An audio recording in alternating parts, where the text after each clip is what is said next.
सुप्रभात दर्शक बंधु आज हेउछि नवेम्बर मास 28 तारिख शुक्रवार। आसंतु आजिर देश विदेशर प्रमुख खबर गुड़िक उपरे नजर पकाइबा। ता पूर्वरु चैनल नुआ थिले चैनल को सब्सक्राइब करी पाखरे आसुथिबा बेल आइकन को ऑन कर दियंतु एवं आपण केउ जिल्लारु हमर एही वीडियो को देखुचंती कमेंट बॉक्स रे निश्चय लिखंतु। तेबे आसंतु आजिर प्रमुख खबर गुड़िक उपरे नजर पकाइबा। आजिर प्रथम खबर, बंगोपसागर रे सृष्टि हेला बात्या डिटुआ। बंगोपसागर रे सृष्टि हेला बात्या डिटुआ। दक्षिण पश्चिम बंगोपसागर पार्श्ववर्ती श्रीलंका उपकूल रे सृष्टि हेला बात्या। गभीर अवपात परिणत होई दक्षिण पश्चिम बंगोपसागर पार्श्ववर्ती श्रीलंका अंचल रे बात्यार रूप नेछि। ओडिशा उपरे विशेष प्रभाव पड़ी नपारे। एही शीतकालीन बात्या उत्तर तमिलनाडु, पुडुचेरी और दक्षिण आंध्र प्रदेश आड़कू मुहाइब बोली पूर्वानुमान करिछि पाणीपाग विभाग। 30 तारिख बेलकू यह उपकूल अतिक्रम करिबार रहिछि संभावना। हेले ओडिशा रे एहार केते प्रभाव पड़िबो, वर्षा हेबो कि नाही से नै किछि पूर्वानुमान करा जाय नाही। परवर्ती खबर, बरगढ़ संबलपुर रे आज खोलिबो मंडी। हेले एजाय मिलिनी टोकन। किए बिकिबे धान? राति पाहिले खोलिबो मंडी, उठिबो धान। हेले आरंभरू झुंटुछंती सरकार। प्रथमरू मंडी खोलिबा पाखापाखि मासे विलंबित होईछि। एबे चाषी को धान बिकिबाकू टोकन मिलिनी। मिलर्सଙ୍କ सह चुक्ति करबाकू सरकार भी जेपरी भूली जाइछंती। प्रश्न उठिछि अव्यवस्था भितरे केमिति उठिबो धान। ए हेउछि वास्तवता। सरकारଙ୍କ निष्पत्ति अनुसार शुक्रवार ठारू मंडी खोलिबो। बरगढ़ और संबलपुर रे मंडीरू धान उठिबो। हेले धान बिकिबो कि? ताहा सबुठारू बड़ प्रश्न। कारण जिल्लार कोनोसी चाषी को एजाय मिलिनी टोकन। केवल एतिके नुहे, मिलर्स और जोगाण विभाग मध्य चुक्ति मध्य स्वाक्षरित होइनी। तेणु धान मिलर्स केमिति किणिबे ताहा भी संशय भितरे। ए बाबदरे जोगाण विभाग संतोषजनक उत्तर देउनाही। सरकारଙ୍କ एभली बेपरुआ मनोवृत्ति चाषी को क्षति पकाइबो। परवर्ती खबर, शिक्षक बदली को नहीं सांसद विधायकों क्षमता प्रसंग। राज्य सरकार करिथिबा चिठी को खारज कले हाईकोर्ट। विधायकों मन मुताबक होई पारिबनी शिक्षक बदली। सुपारिश रे शिक्षक बदली पाई विधायकों को क्षमता देथिले सरकार। हेले विधायकों ठारू एही क्षमता छड़ाई नैछंती हाईकोर्ट। कहिसेंती शिक्षा व्यवस्था रे राजनैतिक हस्तक्षेप उचित नुहे। हाईकोर्ट को निर्देश को विरोधी स्वागत करिथिबा बेले मंत्री कहिसेंती आगको बदलिले स्वच्छता आनिबो। सरकार निष्पत्ति नैथिले हाईकोर्ट नाली छके पकाई देले।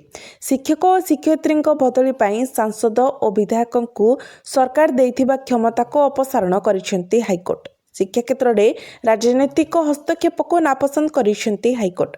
विधायकों सुपारिश रे बदली निर्देश पर मामला हाईकोर्ट रे पहुंचीथिला।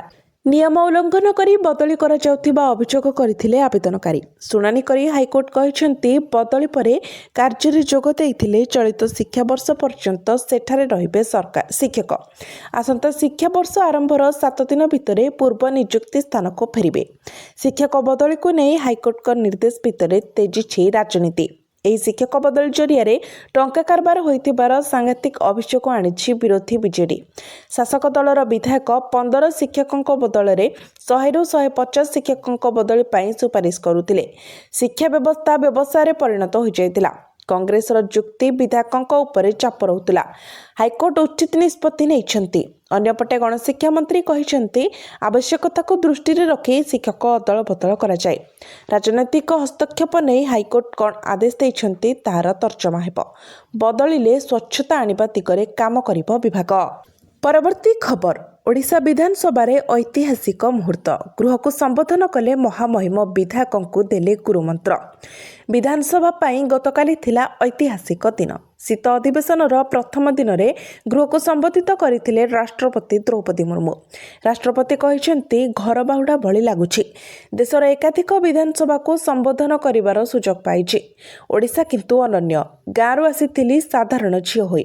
ए गृह मते सबु शिखैछि। विषय उपस्थापन कथा कहिबा ए गृह शिखाइथिला।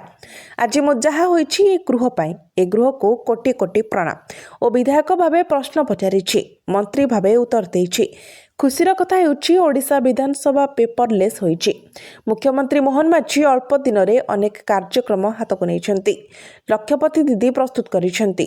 ଧାନ କିଣାରେ ସବସିଡି ଦେବା ଉତ୍ତମ ପଦକ୍ଷେପ। ବିଧାନସଭା ଗୃହରେ ମହତାବ ବିଜୁ ପଟ୍ଟନାୟକଙ୍କ ସମେତ ଓଡ଼ିଶାର ଅନେକ ବରପୁତ୍ରଙ୍କୁ ମନେ ପକାଇଲେ ରାଷ୍ଟ୍ରପତି ଦ୍ରୌପଦୀ ମୁର୍ମୁ।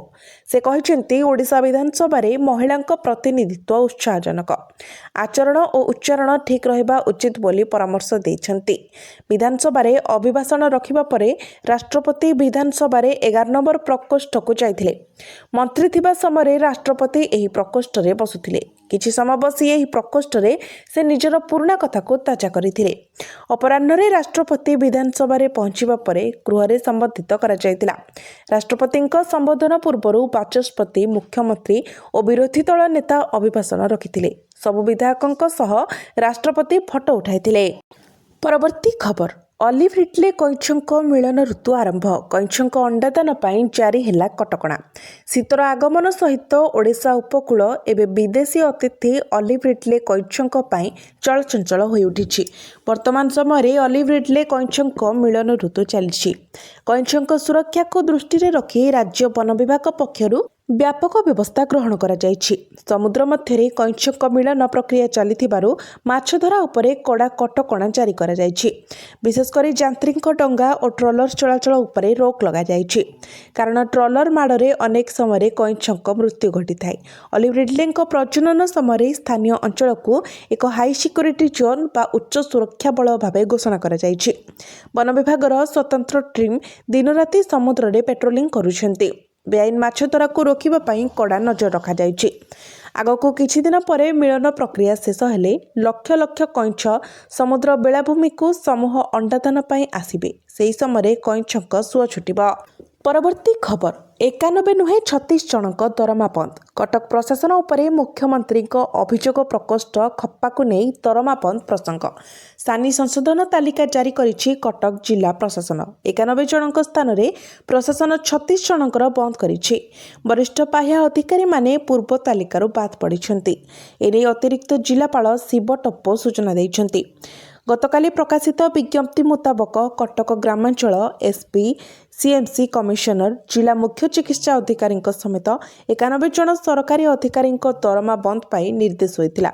ଏନେଇ କଟକ ଅତିରିକ୍ତ ଜିଲ୍ଲାପାଳ ଶିବ ଟପ୍ପୋ ସୂଚନା ଦେଇଛନ୍ତି।